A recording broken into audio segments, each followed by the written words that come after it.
get ready before life happens. The podcast helping you navigate life's what ifs.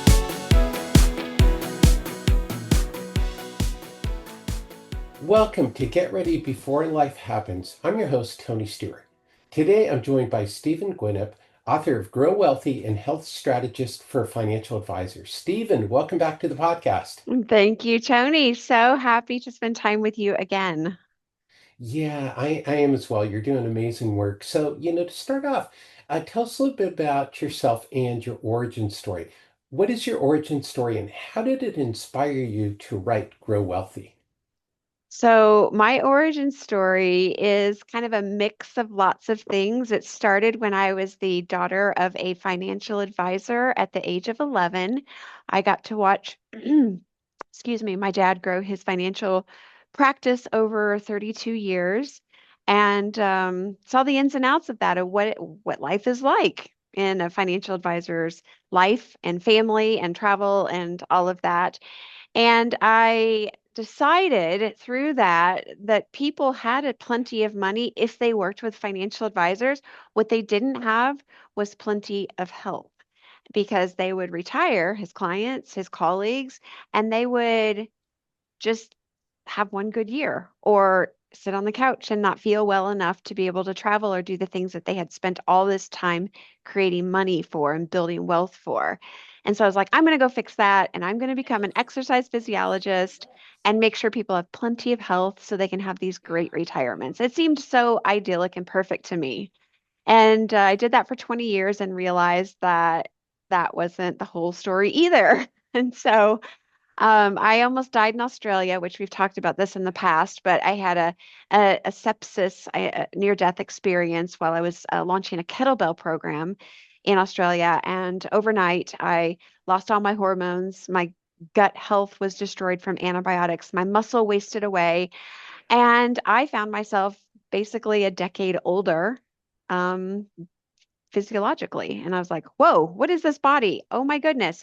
How do I navigate this stage of life? And it became very clear to me that there were some missing pieces of health um, that builds your health over decades, not just days, right? So not just can you run this 5K or can you lift this weight or do you have six pack abs, but can you stave off chronic disease and can you prevent something like what happened to me happening to you because I was doing a lot of things wrong. So I went back to the research. I found out a whole bunch of things that I was missing, like sleep, recovery, stress management, a lot of other things.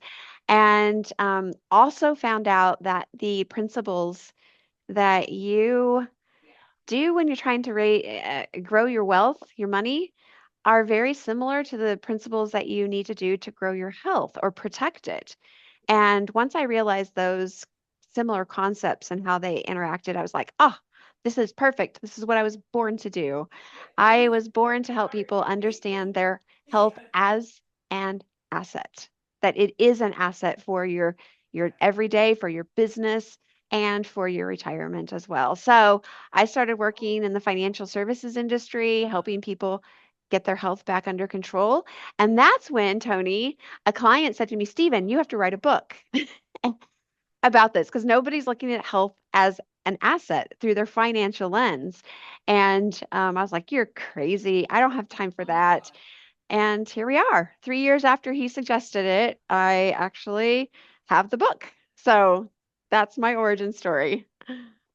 That is awesome and congrats. And, we've talked about it for people who are watching and listening. I'll put in a link to the earlier episode with Stephen so you can check out the conversation because that is an amazing story that you're able to overcome that. But it's a reminder that,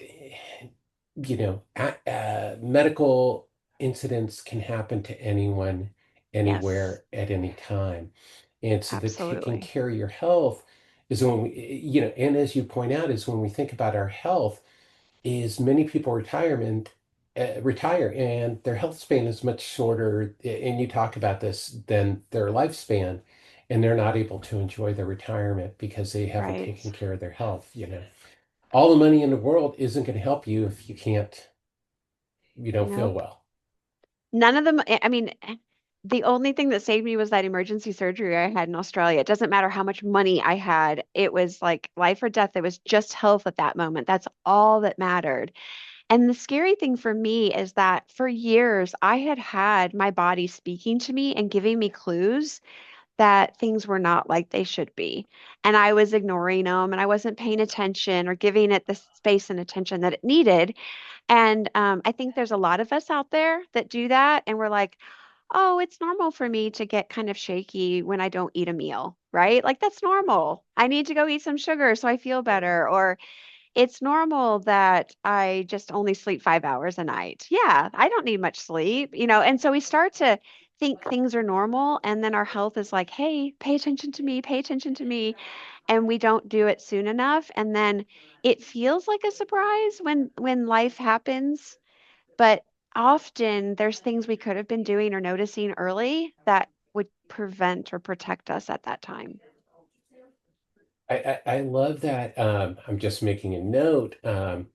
That there are things we can often do to protect ourselves before life happens, hell, which is, Yes. why I ever changed the name of the podcast, is because there's so much, not necessarily preparation. Sometimes it's preparing, sometimes it's just preventative measures. We think about it like, maybe if we're going to go for a long car trip, on a vacation, we're going to take our car's probably in for a tune-up Right. before we take it on vacation. So it's like, those are things, that I love that you're bringing it up is that, not only with our health, but with our finances overall, there's a lot that we can do to be ready for certain eventualities. So Yeah. one of the things that you talk about is a health net worth. What is our health net worth? So it's just a play on words, right? Like you've got your net worth, which we always think of as money. If you think of your health as an asset, it has a net worth too. And it's just the difference between your health assets and your health liabilities.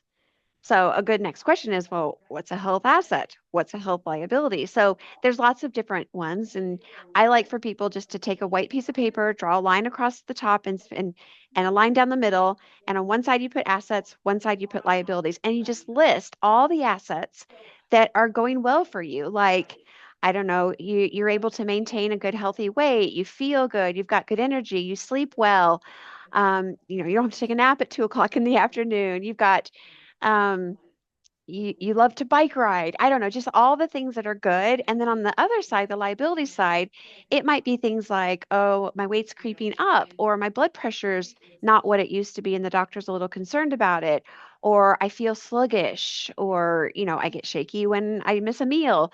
And those would be liabilities. And if you can look at those and try to make your assets list longer than your liabilities, or even mitigate those liabilities, like, are there any that you can fix easily by either education or habits or whatever it is. Or let's say one of your liabilities is that you have a family history of heart disease or breast cancer. Maybe you can't fix that risk, but you can't make it go away, but you can do things that are going to make you less risky for you, right? And so that's just an awareness that a lot of people don't take the time to really just kind of brain dump all the things that are going well and all the things that your body might be talking to you about. Like you said with that car analogy, you're going on a trip, you're going to go in for a tune up, but especially if you notice there's like a thunking noise or a squeak, right? And then you're just like, I hear it. Something might not be right. That's the thing that would go on your list. Like, my left knee's just really been bothering me, or there's a spot on my skin that doesn't look right. I should probably get it checked out, or, anything like that. And I just don't think that we take the time to be super intentional around these little things and nuances that are happening with our health. So that's how to have good health net worth. Yeah, and again, for everybody watching and listening and wondering why we're talking about health, is this does tie in because if you're not healthy, what's the point of retirement planning? Because you want to be able to enjoy your retirement if you work all these Yeah. years. So how does Grow Wealthy pick up where financial planning leaves off? Okay, so financial planning is answering the question, do I have enough money to retire? How long will my money last? How, if I expect to live this long, do I have enough? Right? That's kind of the main thing. It's preparing that nest egg for the future and optimizing it along the way. Where we kind of take it a little bit further with this health conversation is asking the question, will I be healthy enough to enjoy it? Right? And it's the difference between a good retirement and a not so good retirement.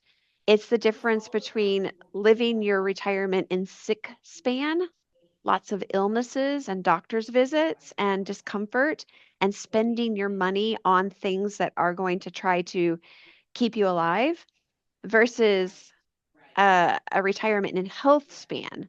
So, free from a lot of medical intervention, feeling good with the ability to go do the things that you want, and spending your money on things that are fun, that you enjoy.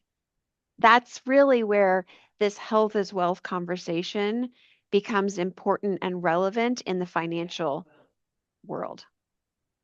Yeah, and to get back, because I know you use this analogy, it is an investment in yourself. Is that some of us, especially if we're building our practices, work very long hours, we eat lunch at our desk. Sometimes, we just grab something on the go because it's more convenient and the food isn't good. We're putting our bodies under a lot of stress. So it is an investment in yourself. And so when you think about creating a financial plan it has to be holistic and think of your mind, your body, and all these other things. So I love that you're talking about these things and bringing awareness to it.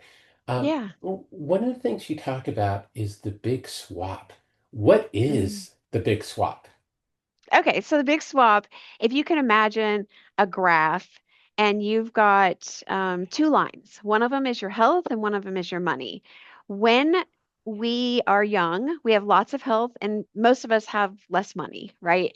But as we age and we get into our 30s and 40s, it's common for people to put their health on the back burner and even like take away some of their health by late nights or high stress to accumulate money.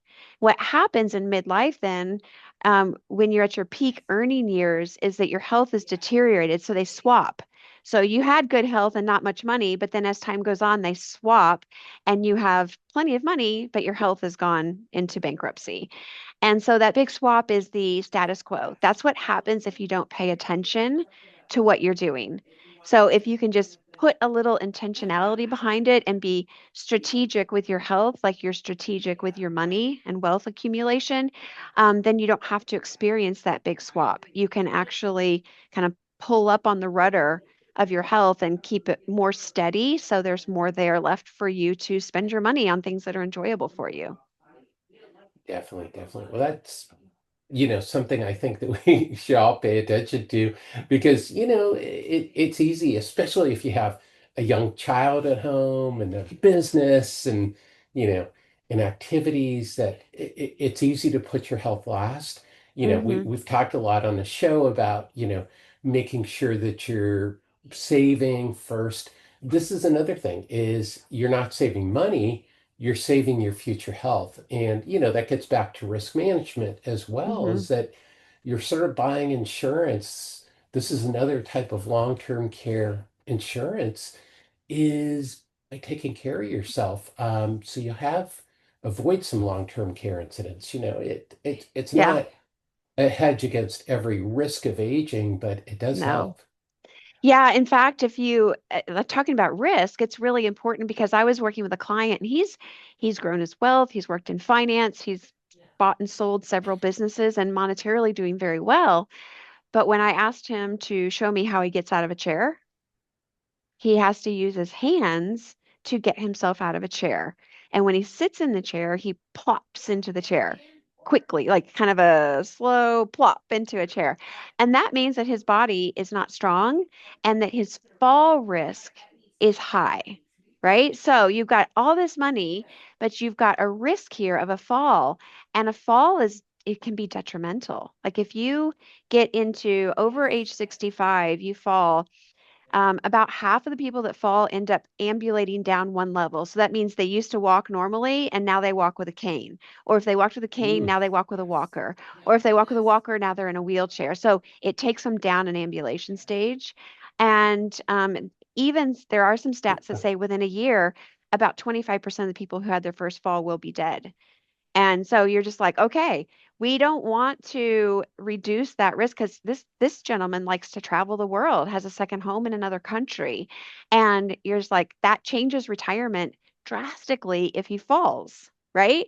He then is scared to go do things and it would set him back so far to recover from it, and the money and time you'd spend on it just changes everything. So yeah, something as simple as, can you get out of a chair, can you get up off the floor, are you steady and balanced, is risk management for your money.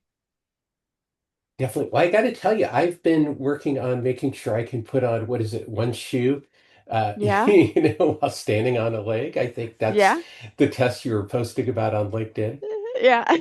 It's called the old man test. I don't know why, but can you put your sock and your shoe on without touching your foot down? Yeah. It can be challenging. It is, yes, So for sure. but it is so for people watching and listening is, it's something to try at home. Can you, what is it, stand on one leg and put on your shoe and sock? Yeah, and that's more advanced. Like, first of all, can you stand on one leg for at least 2 minutes? Like, that's where to start. If you can only do Two it for 50, minutes? yeah, if you can only do it for 15 seconds, work up to a minute. And then, like, the rock stars are at 2 minutes. That's really good. You're really solid and stable. My clients, when they start practicing it, they get to a minute pretty quick. So, somewhere between a minute and 2 minutes, you're good, right? Um, then start practicing getting down on the floor and back up from the floor with as few supports with your hands as needed as you can. And the number of supports you need is directly correlated with your fall risk and your longevity. And then once you feel pretty good about those, maybe try the old man test, putting your shoe and your sock on, because that is more advanced, definitely. Oh, okay. So I skipped to the pro step then. Yeah, you did. You did. Well, I saw the picture on LinkedIn of you and your family all doing it. So I'm like, Yeah, okay, I gotta try that. So, right. so the next question is, what is the four-step hierarchy of wealth? So it's basically, at its basic level, it's a decision framework. So it helps you decide what you should be doing at that moment. I will tell you that so many people start at the wrong place. They're like, okay, Stephen, she's saying that I need to be strong and sturdy and I need to do all these things. I'm going to start exercising, go to the gym, I'm going to start running. I can't tell you how many times I hear that. Like, I know I need to get out for a run. Actually, no, you don't. Not really. You don't have to go out for a run. What do you need to do, though, is what this framework is. It's the hierarchy of wealth, and it's 4 steps, and they're 4 M's. And it starts at the bottom. What you do first is the mindset, mind. What are you doing? Like that assets and liability that we talked about earlier, that's mindset, right? Do I know what I'm even trying to do and what my status is? Getting your labs done, making sure you've got the space on your calendar to get it done. So that's all about mindset. Number two is second M is mend. So how are you doing with your sleep, your stress, and your recovery?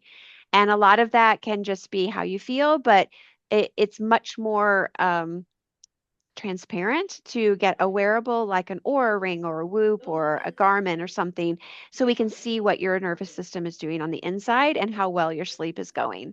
And then the next step is meals, which is like, are you getting enough balanced nutrition, enough protein, enough fiber, right amounts of fats and carbohydrates? Are you missing it something somewhere to give you the fuel to do the last level, which is move. And movement is good for you. It's an investment in your future, but it's not always the best first step. So first you're like, what am I doing and why am I doing it? And then you're like, oh, I need to go exercise. I need to get up earlier and go exercise. It's like, well, you can, but is your sleep good? So try to get your sleep good first. That's the order of operations. And then make sure you've got the nutrition to fuel that workout. Then the workout, when you're well rested and well fueled, will go much better and you won't get injured or burned out. So that's what the hierarchy of wealth is. I have a client, he's like, Stephen, I need to lose weight. And I'm like, he goes, I'm going to run 3 miles today. I'm like, don't forget, You have to go back 2 levels and make sure you're getting the good sleep. He's like, oh, yeah, right. Because we're so conditioned to think that we just need to work harder, but sometimes we need to recover harder. We need to recover from the stress of our business building. And that's the hierarchy.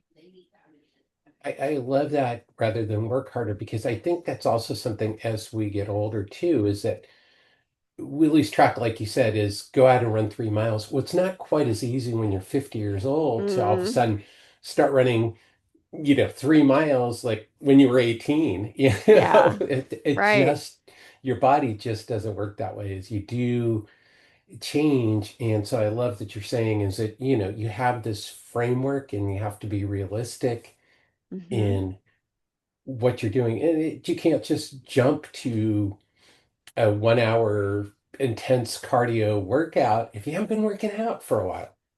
It's just And not going to be it. not only can't you can't do it, but you shouldn't do it because your body, it's all if you do that without your body being ready for it, it's going to create more stress and more damage. It's actually going to tear your body down versus enhance your body.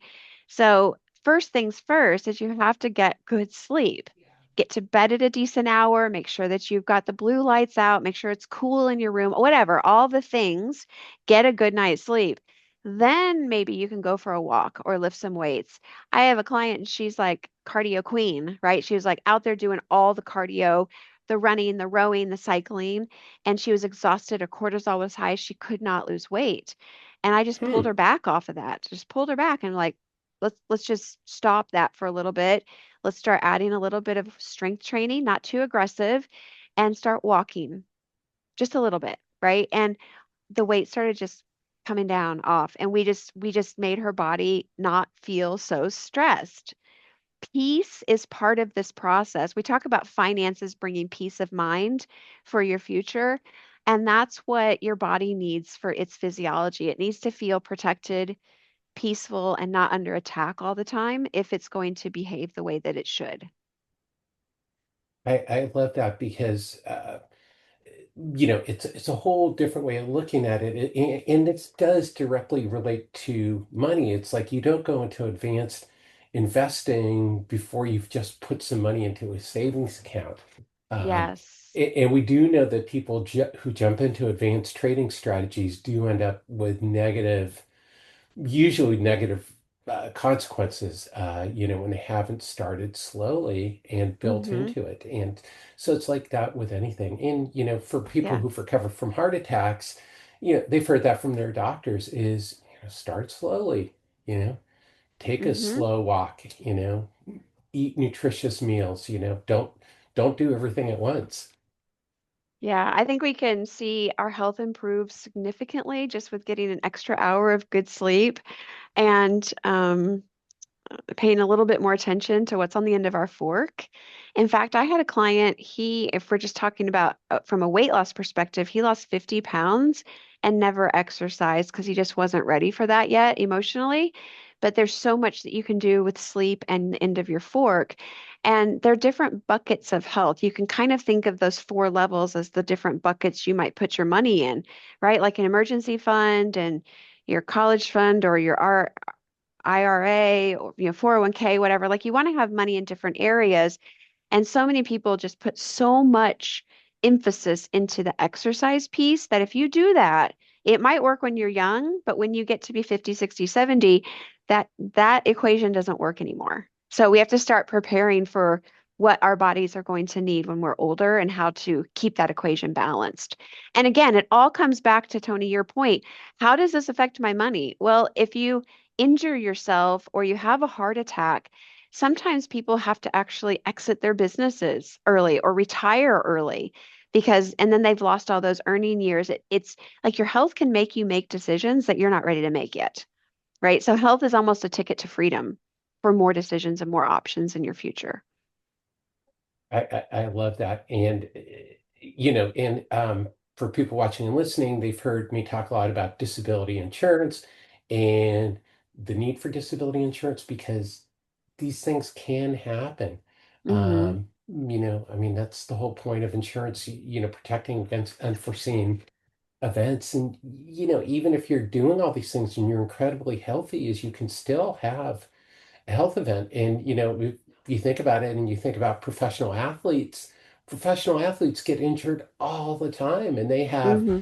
the best trainers and the nutritionists and everything else. And they're taking, their bodies are their biggest assets and Yes. they still get injured. Hmm. Yeah, and what I think is funny, Tony, is that if you think of a financial professional in your life, like they're helping you strategize your journey, right? Let's look at all the potential risks that might be out there. Let's fortify in these specific areas. And um, they're a thinking partner for you. Like what might be hiding under the bed that we don't want to scare us later? And that's what we need to do for our health too. Like we can't predict everything that's going to happen, but we can be ready for a lot. And that's kind of my role is to say, hey, what are all the pieces and parts here, and how do we make this so it's in your best interest, not just today, but 30 years from now, that things are still working for you.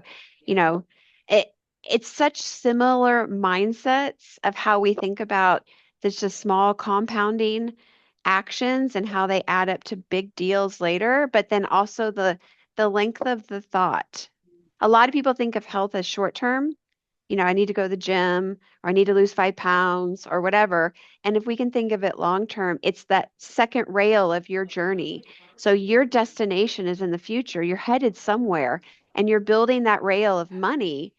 The other rail for that train is the health. They're the same. They're the two sides of the same coin. Without one or the other, you're going to be derailed along your journey. And so it's just prudent to take care of that and make sure that you're paying attention to this silent partner in your journey, which is your health. Yeah, I'm reminded of a John Wooden quote about little things leading to big things. And, basically it's the little things that make the big things happen, that if you're not taking care of the little things, the big things are just not going to happen. Right. So, to start to close out, how can financial planners and all of us start to have conversations about our health and how it factors into our planning, or, just even conversations with ourselves or loved ones? Yeah. So I think a good place is just, hey, let's talk about risks, things that might pop up that we aren't sure. Because I will tell you that most people, when they have a health event, it's always a surprise. It's always a surprise. They're like, where did that came out of nowhere? I had no idea. And so you'd think that we'd kind of get the idea that there's the potential for health surprises, but it just still always catches us off guard, like you and I were talking about earlier, right? Being prepared when it actually happens. What do I do? And so, a good place to start is let's look at your money through the lens of health. Are there any risks there? Talk about longevity risk, a sequencing risk, like what happens if you get sick early? Is that going to change when you retire or when you're going to start drawing from Social Security or whatever those things might be?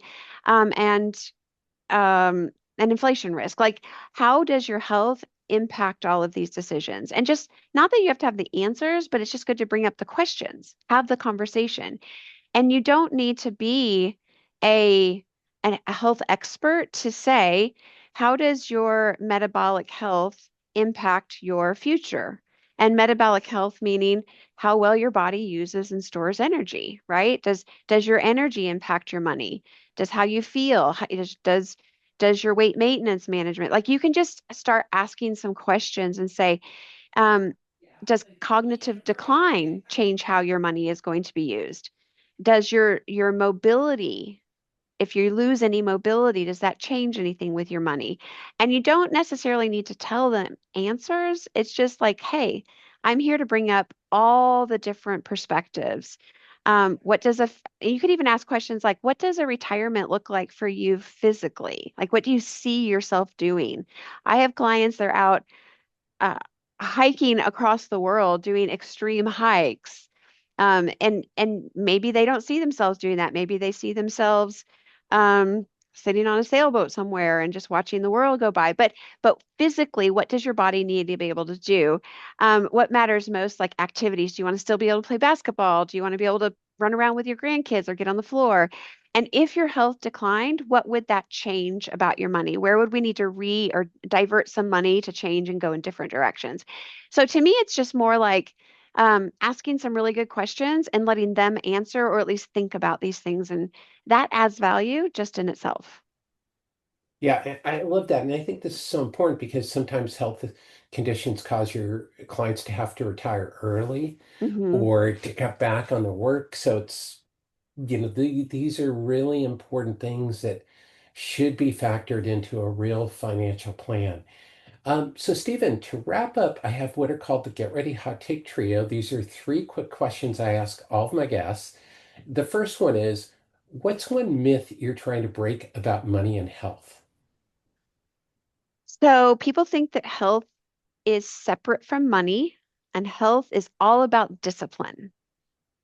And I push back on that and say um, health you can't separate health and money. They are interlinked so closely that they affect each other deeply. And your health is more impacted by automation and strategy than it is by discipline. Just like with your money, if you can automate these things for growing wealth, so much easier than remembering to move money or save money every single month. And it's the same with health. So just automate it, have strategy, and know that your health impacts your finances. Yeah, and as you point out, just the basic thing is if you are unhealthy or sick, it does cost money to take care of these health events. So you are, in essence, saving money by taking care of your health. Um, Absolutely. plus all the other benefits that we all know. So, Stephen, let's get out the time machine for a minute. If you Hmm. could go back in time, knowing what you know now about money and health, what advice would you give your younger self? I would say protect my energy. Energy is finite, right? It is not something that's unlimited. It is finite. I would say protect your energy as if it were money. Really don't give it away. I stayed up all night. Like I said, I would go to bed. I was a night owl. I would stay up all night and work on projects and take care of clients or do things and didn't realize that I was giving my own health away by doing that. So I would also say, Stephen, build your strength earlier. Start weight training, strength training as early as possible because that is your independence when you get older. So you have to have that in place. It's very easy to gain strength when you're young. It's very hard to gain strength when you get older. And just generally sleep more. Just sleep more. Stop, stop staying up all night. I don't care if I think I'm a night owl. Change behavior because my body does need sleep. Yeah, that is so important. It Um, is. so, Stephen, to wrap up, what is your number one tip to change the way we think about money and health? So, first of all, I think I've said it probably three times. Your health is an asset and it affects your other assets. If you can leave this conversation with that tip and start understanding that they are not two silos, they are part of the same journey. Your health is an asset all by itself, but it also affects your other assets. And I think it's Tony Robbins that says, a a well person has 1,000 wishes, and a sick person only one. So don't take it for granted. Make sure that you understand the true asset that your health is today. Yeah, and I think, when we talk to, in our own lives is, if somebody's much older and they're listening to this, they already know this. But when you think about this, maybe talk to your parents or your aging loved ones about these issues, and you'll definitely get a pretty clear picture that those who aren't healthy will almost always say, I wish I had made better choices when I was younger. So Yes. nobody says, Yeah. I wish I'd worked longer hours. Well, I always tell people, think about 88-year-old you, right? What do you want? Do you want the regret knowing that you should have done something when you knew you should have done it? Or do you want that kind of silent pride in yourself? Like, hey, you did it. You did a good job. You did the things you know you needed to do to be ready for this stage. And now you're independent and you're not dependent on other people to take care of you as much as the norm. So, yeah, I think that that's great advice. It's just try not to end this journey with regrets, right? Take the action today. Today's the youngest you're going to be. It's not going to get any easier tomorrow than it is right now today. So do the minute and a half wall squat back here every day. Just put your wall against a back against the wall and do a wall squat. Go for a 15-minute walk after lunch. Go to bed a little bit earlier. Everyone talks about, oh, you need to get up earlier so you can get your exercise in. Maybe, but you have to go to bed earlier if you're going to get up earlier. So don't forget that other piece of it. And just start today, like you would with investing or getting your insurance or saving, right? Start today. Today is always the best day to start. So, Stephen, where can people learn more about you, Grow Wealthy, and pick up a copy of your book, Grow Wealthy? Yes. So if they want a copy of my book, Grow Wealthy, go to growwealthybook.com and you can get the ebook delivered to your inbox or you can get a hard copy right there. So growwealthybook.com. And if you want to follow me, go onto LinkedIn and hit follow. I post on there often. You can DM me if you have specific questions. But the whole plan is inside the book. Like all the stuff I talked about, the 4 levels of the framework, they're all in here. So you don't even have to work with me. Like you can just get all the stuff right here and get started on your journey. But if you do want to have a consultation or find out more about working together, then go to growwealthy.com and schedule a discovery call. Bring your labs with you if you have them, and we'll have a great conversation. You'll learn a lot. Even if we don't work together, I guarantee we'll make some ahas and give you some good options to move forward. Awesome, awesome. And for everybody watching, and listening, as always, there will be links to Stephen's website and LinkedIn profile in the show notes. So if you have access to the show notes, that's where you'll find all the links. Stephen, thanks for joining us again on Get Ready Before Life Happens. Thanks, Tony. Always a pleasure. Yeah, and thank you everyone as always for tuning in. If today you learned something to change the way you think about money and health, please be sure to like the video, subscribe, and to share with a friend. You can also go to my website at tonystewart.com to join the Get Ready movement and receive my newsletter and access to a whole bunch of resources. Until next time, let's change the way we think about money.